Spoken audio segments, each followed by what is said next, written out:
Magandang umaga. Blessed Sunday. Ayan, may pasok ngayon si Amiga. Ayan, walang gaanong sasakyan kasi linggo po ngayon. Ayan, walang gaanong dito. Kaya medyo jogging muna si Amiga habang yan. Gaanong sasakyan. Ayan po, kumusta ang lahat sa aking mga followers, viewers. Ayan, maraming salamat po sa inyong lahat sa suporta. Ayan, hindi ako gaanong nakapag kahapon gawa nung busy si Amiga.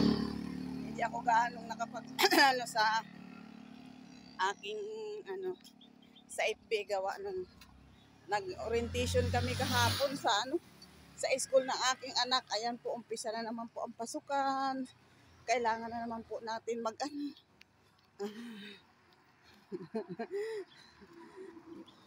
kailangan na natin kumayod. Kumayod, maghanap buhay. Ayan.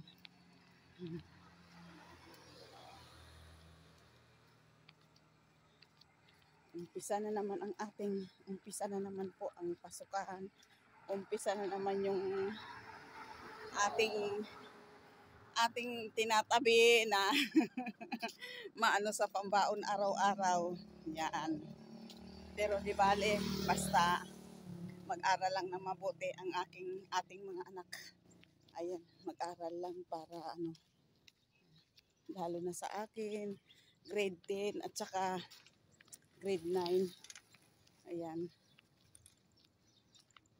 Di bali na pong di bali ng wala tayong basta malakas lang. Mag-aral lang sila ng mabuti. Di baling walang matira sa akin na aking sasahurin araw-araw. Kasi nga umpisa na naman po ang baon araw-araw. 3 yung aking nag-aaral. Kaya ayan, pasukan na naman. Kailangan nating magsikap. Ayan, sikap talaga. Kailangan na naman nating magsikap sa trabaho. Tiyaga lang. Ayan, talagang yan talaga ang role ng mga magulang, no? Yan talagang natin pagka may nag-aaral, kailangan na naman natin masigasig na maghanap buhay. Ayan. Kaya ito si Amiga, kahit linggo may pasok. Ayan. Pero di ko po kahapon gawa nung umatin po ako ng ng orientation ng aking mga anak. Ayan. Marami pong salamat sa panunod dito. Ayan, kailangan lang natin ay maging masipag at tiyaga lang sa ating hanap buhay sa araw-araw. Ayan lang po. Marami pong salamat para mayroon ng pambaon yung mga bata araw-araw.